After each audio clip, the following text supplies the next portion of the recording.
What up, Cavs Nation? I'm your host, Ethan Sands, and I'm back with another episode of the Wine and Gold Talk podcast.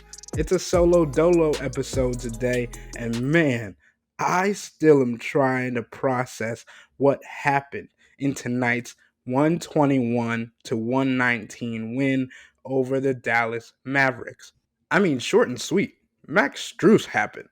But good lord, I've never seen anything like that in my career covering basketball, even playing the sport as well.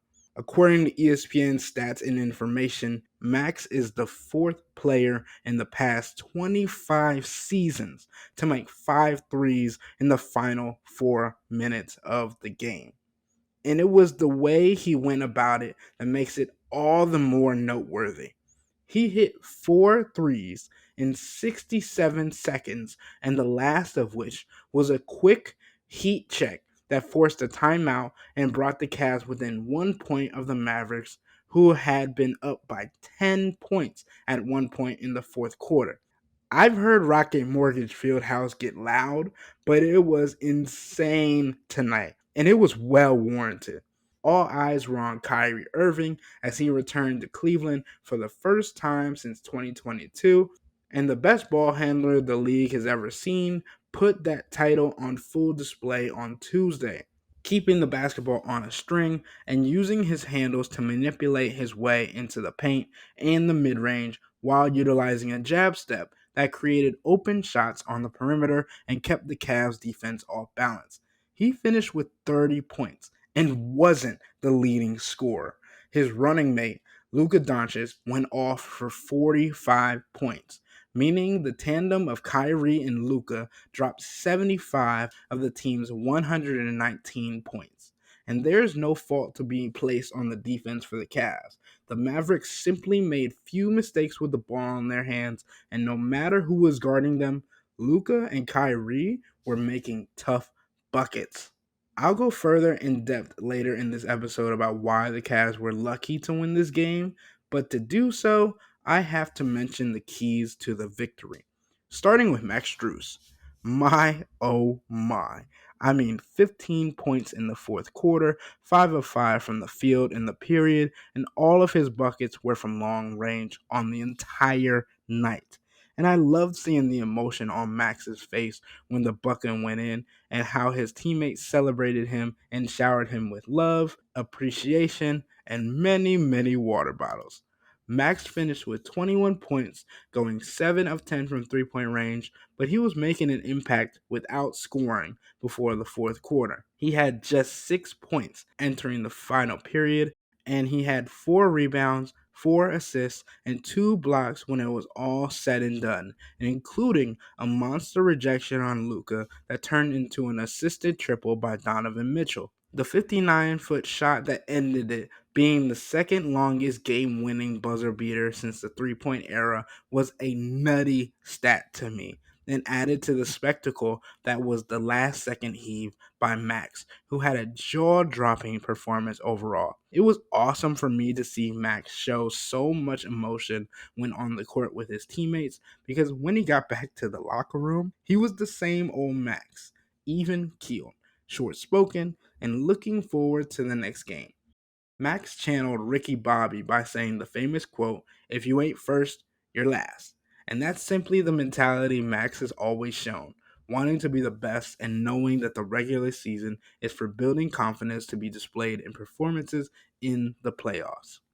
To be fair, it probably didn't help that this was the first game of a back-to-back, and the Cavs literally had to jump on a plane to Chicago right after this game. But Max's main focus has always been winning ball games, no matter how it gets done. That's the Heat culture in him, and I honestly think the leadership of Donovan and Max has taken this team's perspective to new heights, along with their play, and they will not and cannot settle for anything less than getting to the second round of the playoffs this year. And I think that message has spread throughout the Cavs locker room all season long. And I know fans have been upset with Max's shooting numbers. Heck, Max has been disappointed in his shooting numbers this year, but there is no denying that he's impacted winning in a big way and was a key acquisition for the Cavs this past offseason. And here's where we delve into a couple of things. I saw on social media a lot of people were discussing why Sam Merrill didn't get minutes tonight, especially as a shooter. When you think about offense only, sure, that makes sense. But Max Strus was also given the task on the defensive end of guarding Luka Doncic full court and making life as difficult as possible for an MVP frontrunner. I'm sorry to say this, but Luka more than likely bullies Sam Merrill on defense, and the other option would be to put Sam on Kyrie Irving, who was the smallest guy on the court for the Mavs. That wouldn't have fared well either. I can see why people might ask why Dean Wade didn't play more tonight. I honestly was asking myself the same question when it seemed like nobody was able, especially when it seemed like nobody was able to guard or stop Luka and Kyrie. But JB Bickerstaff has been consistent with keeping Sam on the bench against long and physical teams. And if you saw in the final minutes, Darius Garland got tackled and it wasn't called a foul. That to me classifies as physical and hard-nosed teams. Speaking of that play with Darius, I think it's insane that the same referee that had to admit that he made a wrong call in the Knicks and Pistons game that saw the play potentially cost the Pistons a chance at winning the contest nearly made the same error the very next night with the Cavs. It worries me that because the Cavs won, this no call will go unspoken of and kind of swept under the rug when in reality, twice, James Williams, the referee, almost cost the team the opportunity to win. I can't say that the missed call would have been the reason the Cavs lost. There were plenty of other issues, but it definitely would have warranted another pool report. But before I get too heated on the subject, I'm going to take a quick break. But I got to put our subscribers on to something new. For our listeners, if you like food and drinks, and who doesn't, cleveland.com is breaking new ground with our lively new podcast about dining and drinking in the greater Cleveland area. The hosts talk about the latest foodie happenings, joined by the most in-the-know experts in town. It's called Dine, Drink, CLE, and you can find it anywhere you download podcasts. Give it a listen, quench your thirst, and feed that appetite. When I come back to the Wine and Gold Talk podcast, I'm going to look at why I wouldn't have been surprised if the Cavs had lost the game against the Mavericks. But before then, become a Cavs insider and interact with me and Chris by subscribing to Subtext. Sign up for a 14-day free trial or visit cleveland.com/Cavs and click on the blue bar at the top of the page. If you don't like it, that's fine. All you have to do is text the word STOP. It's easy, but we can tell you that the people who sign up stick around because this is the best way to get insider coverage on the Cavs from Chris and me. I'll be right back.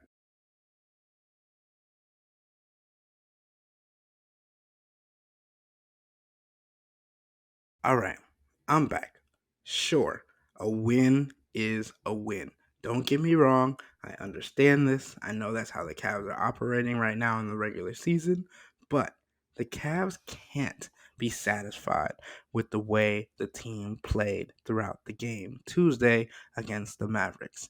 It was honestly sloppy, and that has been a consistent worry about their play to start the second half of the season since the All-Star break. They turned the ball over 16 times, leading to 24 points off turnovers. For a team that knows and needs to get up as many shots as possible to meet its quota of 3-point attempts, which was 40 today, by the way, they can't be giving the ball away so often. They just reached their quota on the buzzer beater by Max, finishing the game shooting 50% from long range, which was a big savior as to why they were able to pull off the win. Not to mention the 7 made threes in the final 4 minutes. The Cavs also had a 15-point lead earlier in the game, and after a rotation substitution, that led to Dallas, mainly Luka, going on a run to cut into the lead. This Cavs team can ill afford to go back to being the squad that gives up 10 plus point leads because they get too comfortable like earlier in the season. There's a necessity to keep the aggression up and keep their foot on the opponent's necks, as they've been saying all year. That sense of urgency felt lacking tonight, and it has felt like it's been lacking in the last couple of games. But to go back to what Max Strus said earlier this season, a win is a win, no matter how ugly. And this Cavs team once again proved to be able to bounce back in a state of adversity against this Mavericks team. If you recall from late December, the Cavs came back from a 20-point deficit to beat the Mavs on their home court behind stellar defense by none other than Max Strus to close the game out and an offensive outpouring by Karis LeVert. The Mavericks had won 7 of their last 8 games before coming to Cleveland on Tuesday and were picking up steam and national notoriety, with multiple analysts arguing that Dallas could be turning into a contender as Kyrie and Luka figure each other out. But the Cavs were able to show that they shouldn't be taken lightly either. And unlike the Mavericks having just 3 players in double figures, the Cavs had a balanced attack, with 6 players reaching double digits and assisted on 35 of their 44 made shots, which has been another key for them. So although the Cavs were able to pull out a win and once again showed how their 2 focal points in getting shots up from beyond the arc and obtaining those looks by moving the ball and finding the open man can be successful even in the most dire situations, they still have aspects of their game to work on that can help get them back to winning games by 10 or more rather than giving the Cleveland faithful a scare, even though it ended in celebration. Oh, and before I sign off, let me give you this tidbit that also could have played into why Max Strus was so calm, cool, and collected, making his 59-point pull-up. It's not his first time with a further than half-court game winner. Before Max transferred to DePaul University, he spent 2 seasons at Lewis University, a Division II school in Romeoville, Illinois. Max tallied over 1,000 points in his tenure, including a 3-quarter shot at the buzzer to beat University of Missouri St. Louis in his sophomore year. The shot is listed as 75 feet by GLVC Sports Network. We talked briefly about his past game winner, and he mentioned remembering it was number 1 on ESPN. I think he was referring to SportsCenter's top plays. He said it was on there for multiple days. So yeah, I guess we can always expect something spontaneous to happen with this Cavs team because they all have experience doing wild things. Whether it's Donovan throwing it off the backboard to himself for a dunk, Max Strus hitting a half-court ender, we've had some special plays already this season, and we're just getting past the halfway mark. And I wonder what will be next. But until then, that'll wrap up today's episode of the Wine and Gold Talk podcast. But remember to become a Cavs insider and interact with Chris and me by subscribing to Subtext. Sign up for a 14-day free trial or visit cleveland.com/Cavs and click on the blue bar at the top of the page. If you don't like it, that's fine. All you have to do is text the word STOP. It's easy, but we can tell you that the people who sign up stick around because this is the best way to get insider coverage on the Cavs from me and Chris. This isn't just our podcast, it's your podcast, and the only way to have your voice heard is through Subtext. Y'all be safe. We out.